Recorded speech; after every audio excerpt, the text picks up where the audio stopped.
The sun had settled into that warm honey-gold hue that makes everything look softer, kinder, almost unreal. Perfect weather for a gender reveal party. Perfect weather for the kind of day my sister Lena lived for. Pink and blue streamers fluttering from the patio railings, cupcakes arranged like tiny pastel soldiers, and 50 guests buzzing around her like she was the sun they all orbited. She deserved this moment. She always had that. I moved through the crowd with the practiced calm of someone who's spent years in dim radiology rooms, letting chaos swirl around me without ever letting it touch my core. That was my role in the family. The older one. The anchor.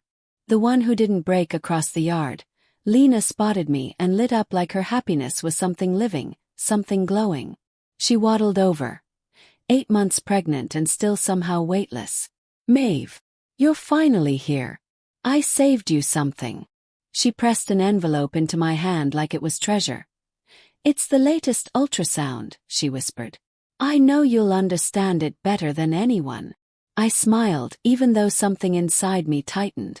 I stepped back from the crowd, the envelope suddenly too warm in my hands. When I slid the glossy image out, the world didn't slow down. It simply stopped. A familiar chill crawled up my spine. I'm a radiologist. I've read thousands of scans without thinking. But the moment I looked at that image, my blood ran cold. The shape was wrong. The density was wrong. Everything was wrong. My stomach dropped as clinical instinct overpowered every other part of me. I blinked once, twice, hoping I was misremembering, misreading anything. But I wasn't. Years of training don't lie. Not with something like this. Inside the photo, the shadow that should have been clear and defined was irregular, invasive, unmistakable. Whatever this was, it wasn't benign. And it wasn't small. Behind me, squeals erupted as someone lit the confetti cannons for a test run. Blue and pink sparks glittered across the lawn. The whole moment felt staged, surreal, like I was standing behind glass watching someone else's life fall apart. But no, this one was mine. Lena was laughing with Ethan by the snack table, her hands resting protectively on her belly while he kissed her cheek like nothing in the world could go wrong. She looked so soft, so hopeful, so impossibly untouched by the kind of darkness I had just seen on that screen. I folded the ultrasound carefully, like my handling of it mattered. Then I slid it into my pocket, forcing my breathing to slow. My face had to stay neutral, my voice steady. No one could know, not here. Not now. Not with 50 people waiting to scream over pink or blue smoke. I swallowed the dread rising in my throat and forced myself back into the party, pretending I didn't feel like I was carrying a bomb in my pocket. But one thought kept pounding in my skull, louder than the music, louder than the laughter. I needed confirmation. I needed quiet. I needed Ethan. I found Ethan near the grill, laughing with one of Lena's co-workers, completely unaware that his entire life was about to reroute itself in the span of a sentence. His smile faltered the moment he saw my face. "Maeve? You okay?" "No," I said. "I need you. Now." He didn't argue. He followed. The laundry room was the only place with a door I could close. The lights were harsh, buzzing faintly, and the smell of detergent stung the back of my throat. Fitting, I thought grimly. This was the room where people came to clean messes, hide stains, scrub things out of existence. I shut the door. Ethan stood still, eyebrows drawn together, waiting. "Tell me," he said, and my hand shook when I pulled the ultrasound from my pocket. "I looked at the scan, Ethan. Carefully." He nodded too quickly. "And?" I inhaled, sharp and steadying. Then I delivered it the only way I knew how. Clean, surgical, unforgiving. "It's not a baby." He blinked. "What?" "This isn't a pregnancy," I said, each word landing like a cut. "It's a mass. A serious one." For a moment he didn't breathe. Then the color drained from his face so fast it scared me. He grabbed the edge of the washing machine, knuckles whitening as the reality sank in. "No. No, she felt kicks, Maeve. She feels them every night." "I know what I saw." Outside someone shouted. "Everyone in position. Countdown in 10. Ethan shook his head, as if denial could force the world back into place. She can't know this today. Not like this." "She won't," I said. But we need to get her to the hospital tonight. No delays. The countdown boomed through the walls. 3. Maeve, what if you're wrong? His voice cracked. I'm not. 2. His hand covered his mouth. I thought he might throw up. 1. The balloon popped. Cheers erupted. His world was already cracking.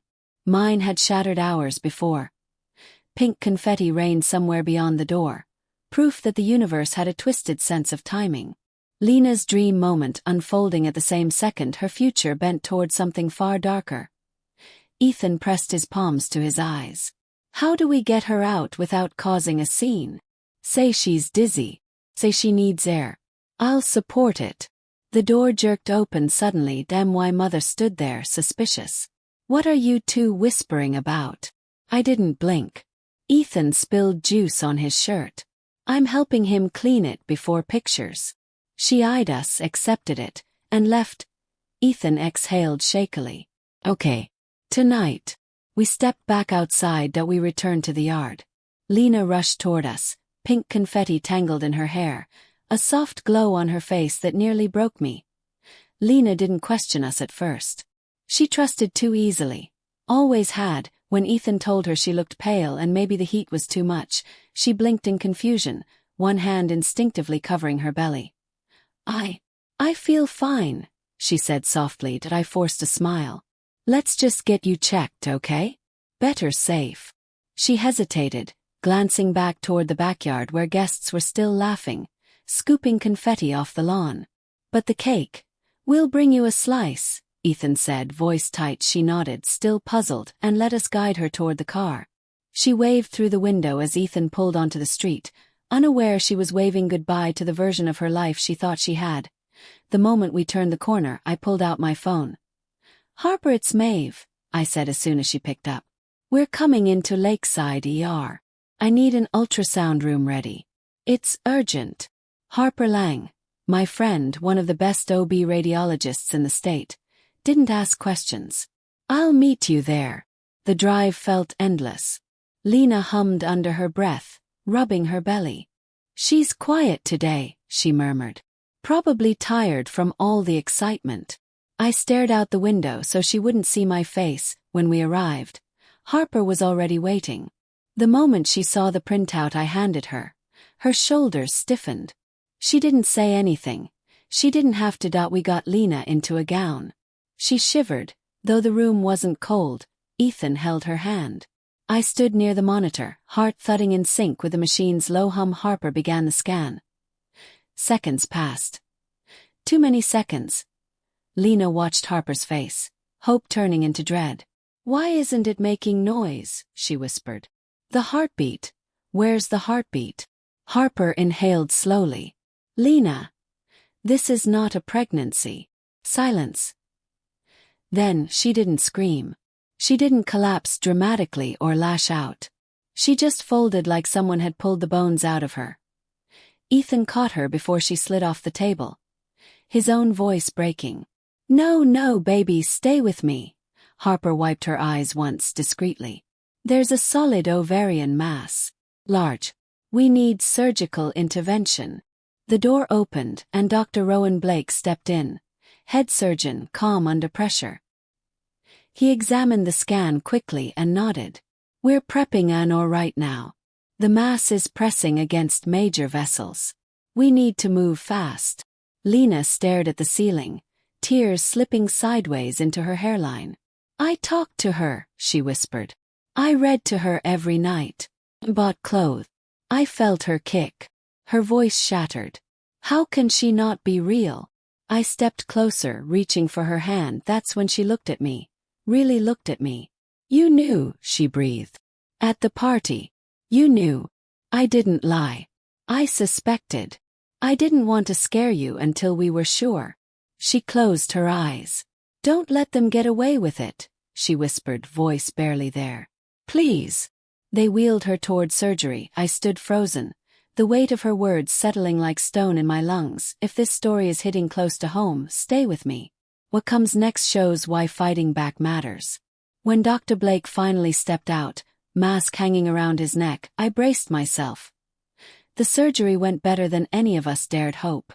3 hours of pacing, 3 hours of replaying Lena's last words in my head, 3 hours of preparing for every possible outcome.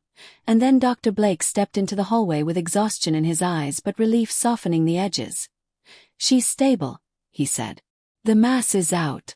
We'll know pathology soon, but I'm optimistic."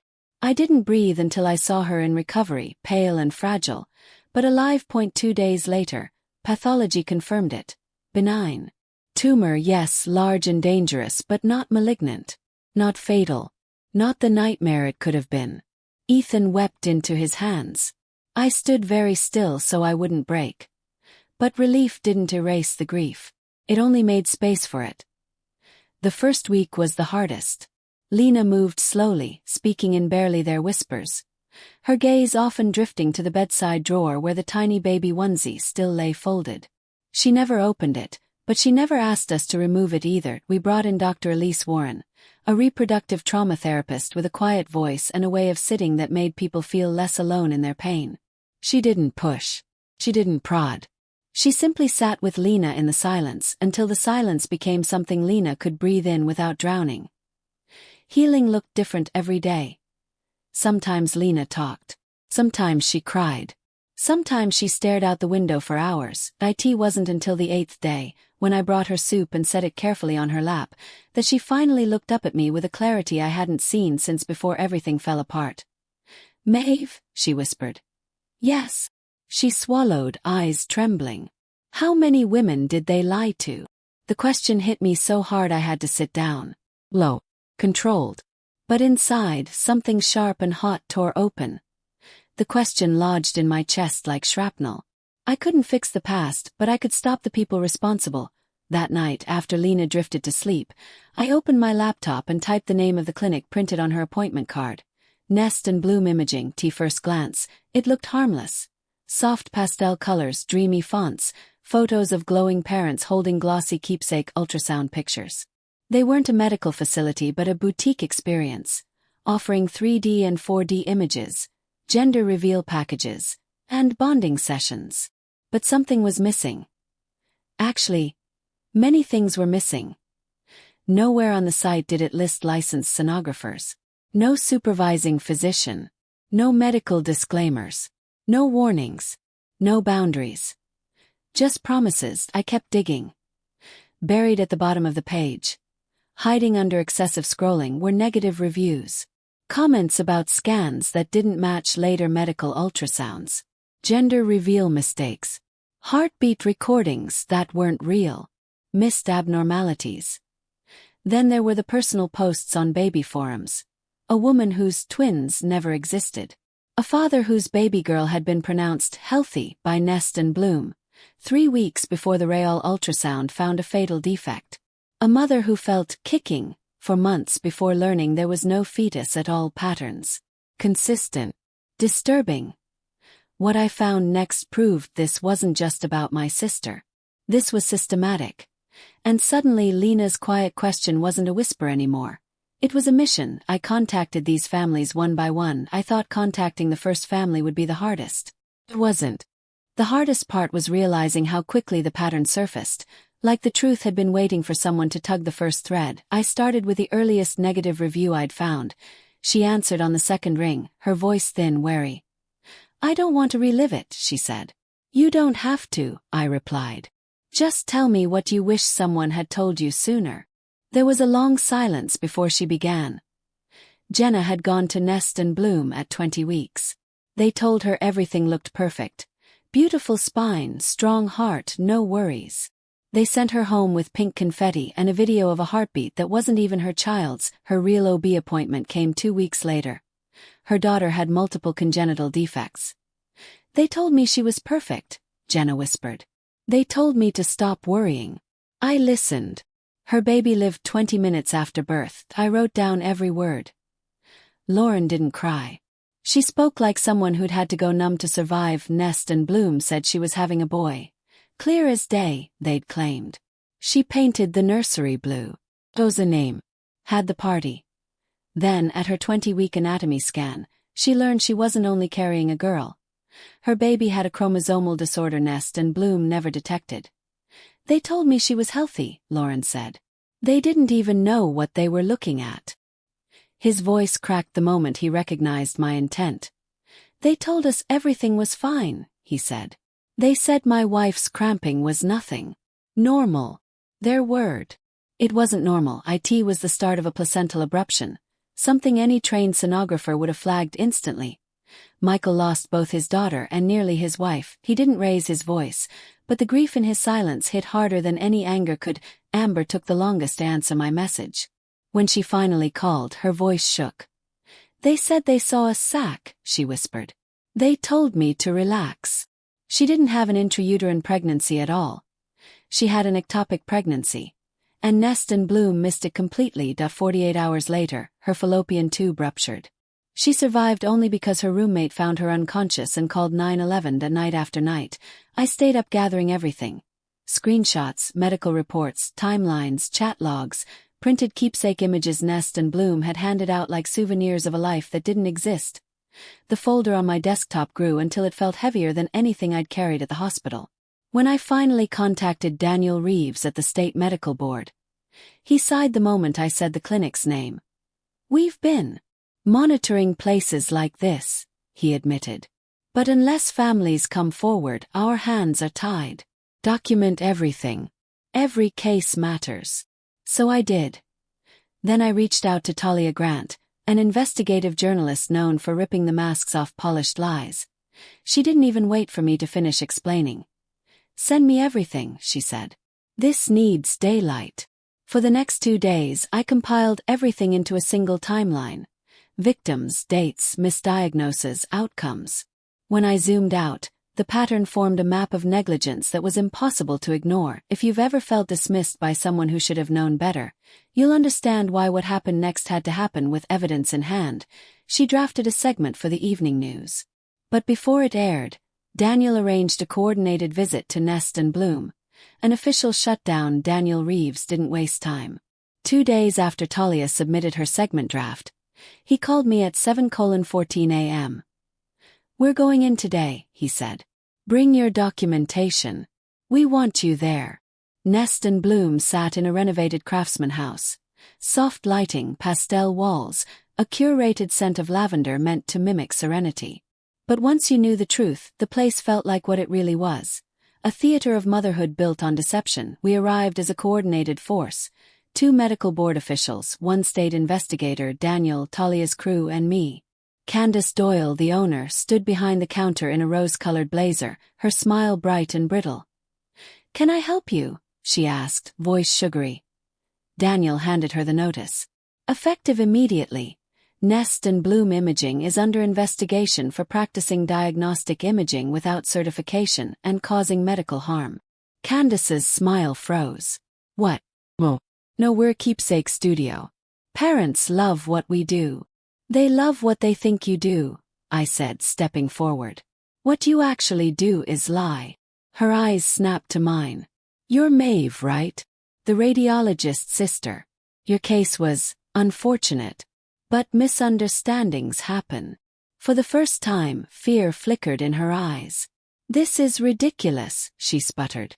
Your sister must have misunderstood. She heard a heartbeat, I said coldly. From a tumor. Her face went pale. Talia's news crew filmed everything. The expired equipment, the unlicensed staff, the bins of printed heartbeat recordings, each identical despite being sold as personalized. When Candace tried to block the camera, the investigator pulled her back. This is evidence, he warned. That evening, Talia's segment aired. Ultrasound isn't entertainment, I said on screen. It's medicine. When you fake it, people get hurt. And people listened. Within 48 hours, 37 more families came forward. Some with grief. Some with rage.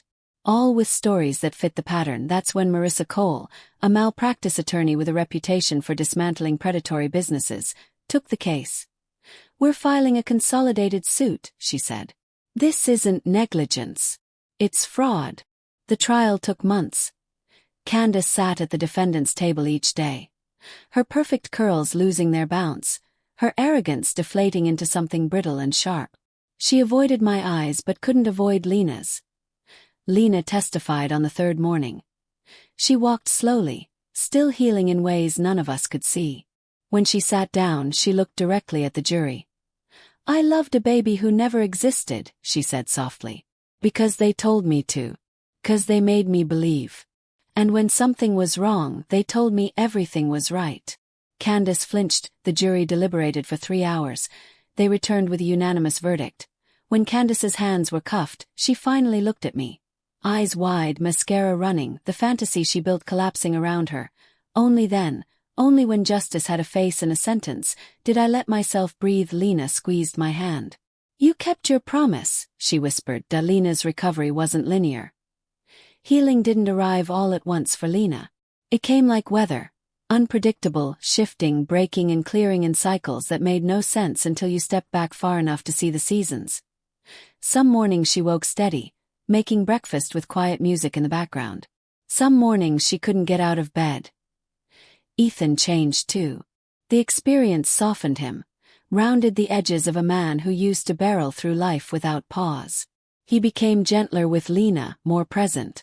You could see it in the way he placed a hand on her back before she stood up, or how he watched her face when conversations drifted too close to baby talk. I helped where I could.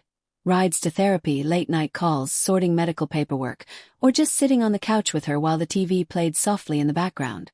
Our parents tried too, awkwardly but earnestly. Casseroles, overcompensating hugs. "Let us know if you need anything," texts that came at odd hours. Imperfect but real. But the truth was this. Real healing is quiet. It lives in cups of tea, slow breaths, and long silences where no one asks anything of you. Months passed. The shadows around Lena's eyes faded. The sharp edges of the trauma dulled, not gone but manageable, like a scar she could trace without flinching. Then one afternoon my phone buzzed. "Maeve," Lena said. Her voice was steady in a way I hadn't heard in almost a year. "Can you come over? There's something you need to see." When I reached their house, the air felt different. Lighter somehow.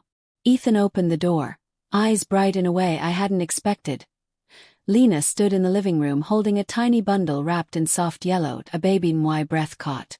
"Lena." She turned Sophie gently so I could see her face.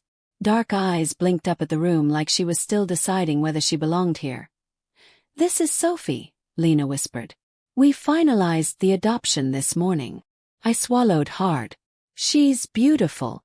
Lena nodded, tears slipping down her cheeks. But these were different tears. Full. Healing. "I didn't think I could love again," she said. "Not after everything. But the moment I held her I knew. It is ours. She was always supposed to be ours."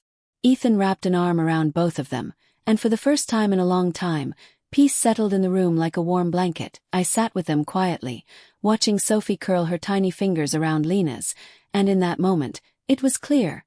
The truth hadn't ruined us. It had saved us. If this story stayed with you, share your thoughts in the comments. And if you want more real stories of justice, healing and family, don't forget to subscribe so you never miss the next one.